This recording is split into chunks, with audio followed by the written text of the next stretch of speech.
Hello team, it's been a while since we've had an opportunity to address you, and we would love to be standing in front of you in the hangar right now, but with the way COVID's going, we're just not quite there yet.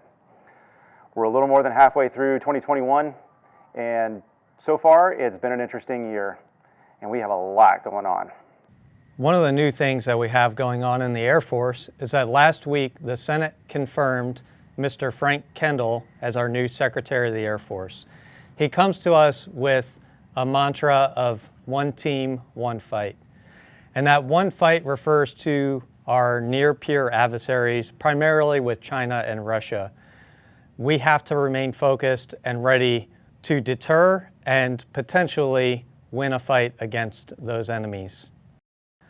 One team refers to us as military members, as well as our families, our joint services, and other DoD entities.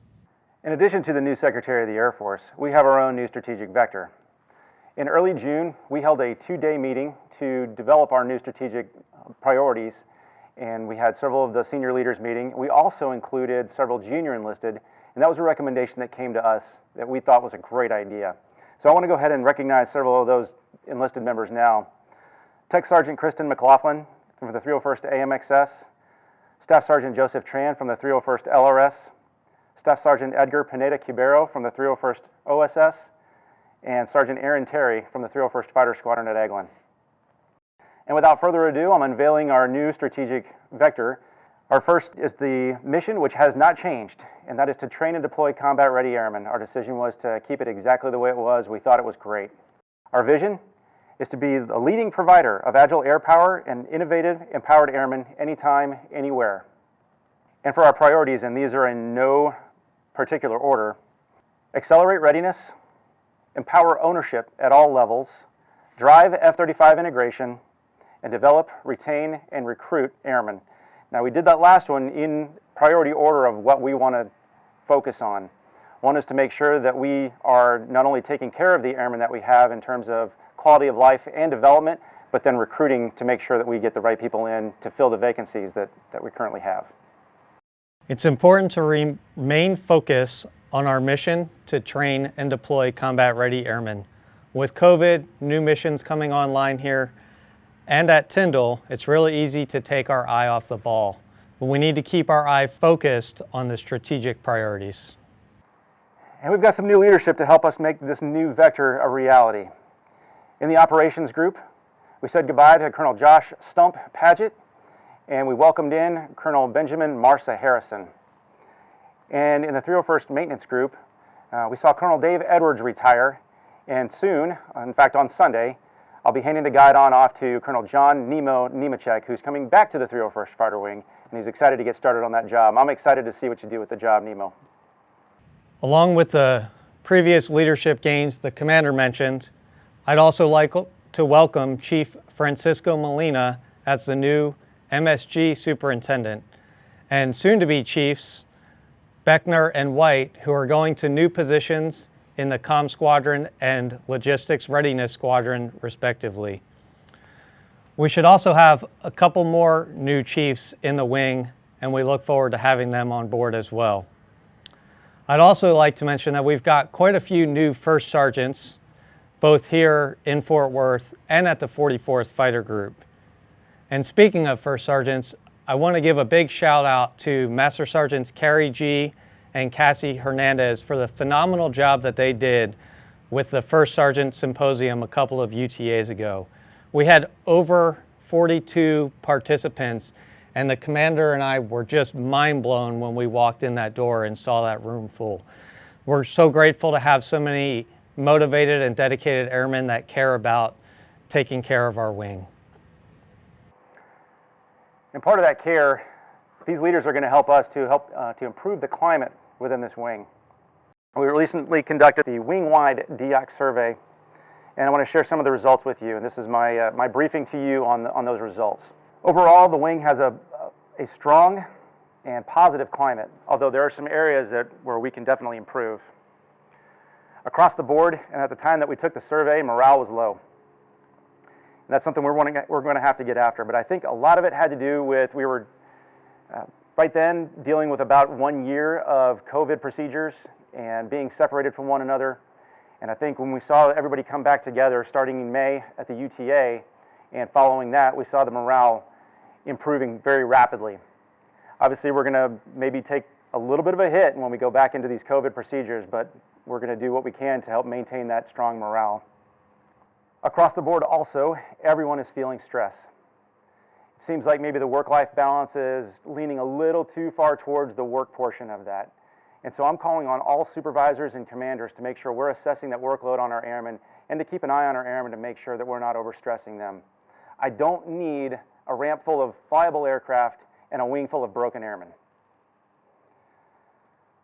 I also need you to assess any kind of additional duties and making sure that they're valid. We don't need to be adding workload when we don't really need to. We also need to make sure that if we're expecting our part-timers to participate more than required, then we're providing them the right amount of duty status to do that, rather than having them execute full-time work within a part-time status. While it isn't extremely low, one of our lower response areas was inclusion. In other words, we have several members of this wing that aren't feeling quite valued, quite part of the mission. And I want to remind everybody, my take on this is that we are all part of the puzzle that makes up the 301st Fighter Wing, and every puzzle piece matters.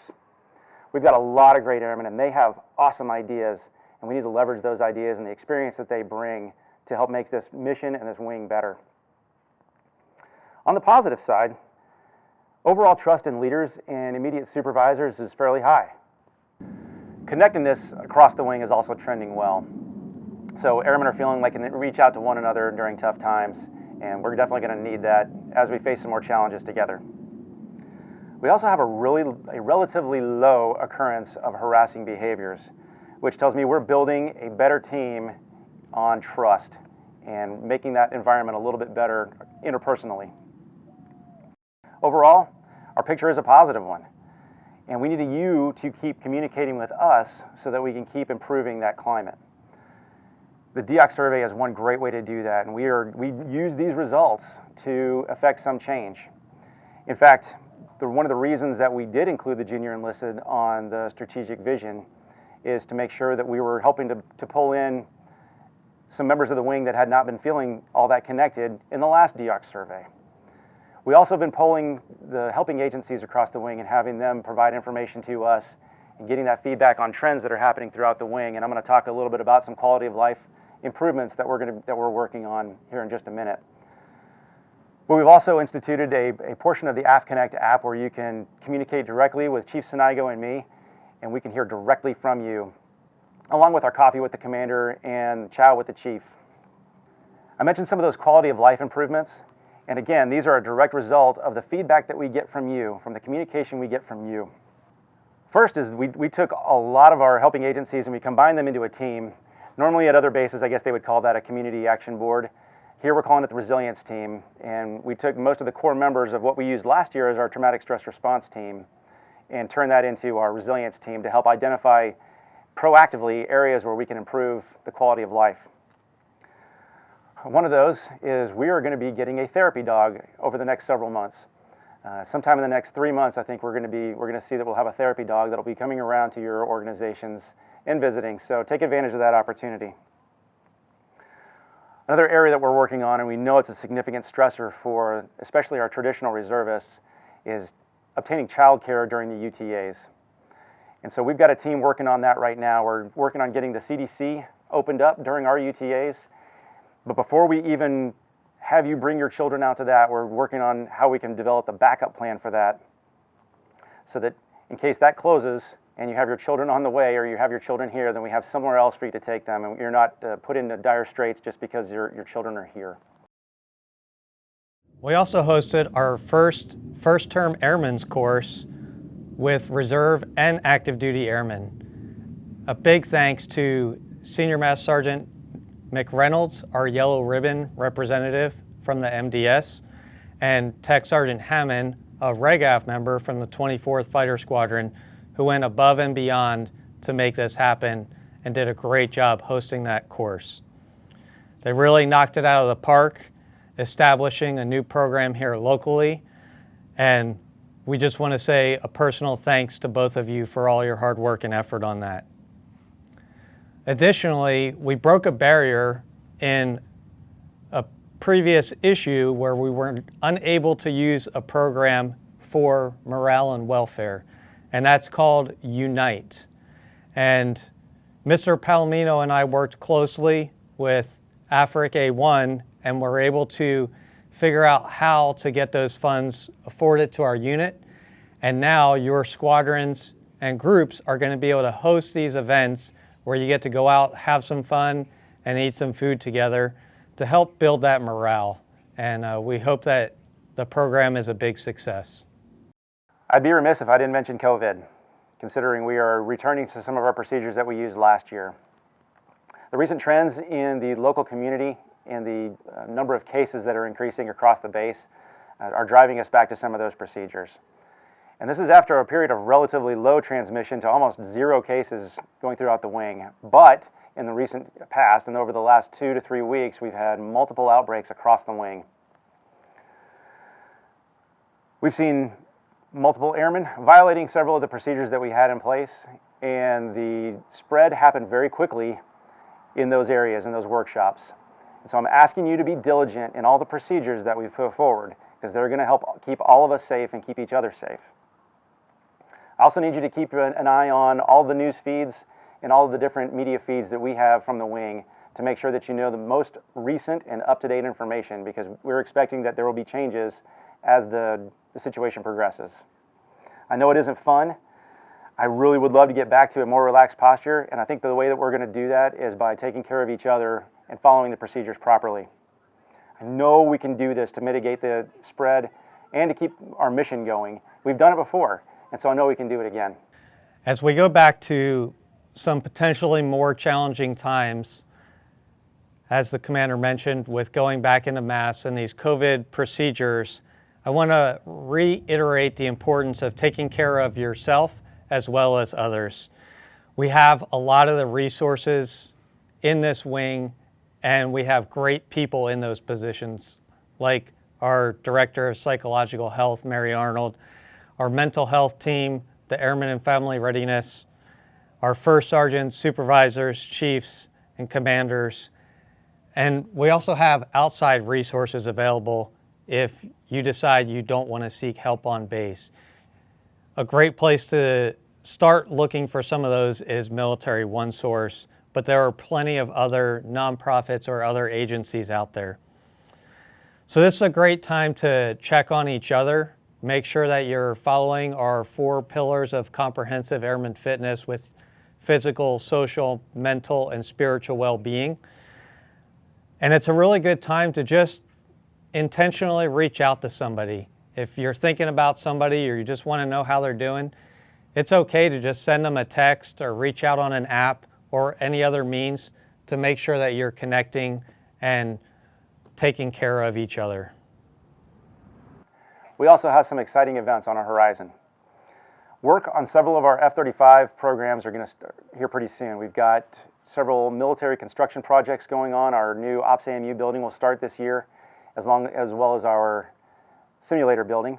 And you should see some of the modifications to the ramp begin within the summertime. During our October UTA, which is obviously later in the month this year, we're going to be closing out this unit effectiveness inspection cycle with a visit from the AFRIC IG for the capstone event. I want to thank everybody for your work in making sure that our programs are in compliance. I think we're in really good shape for that visit. RTEX 3 will follow pretty closely on the heels of that UEI capstone.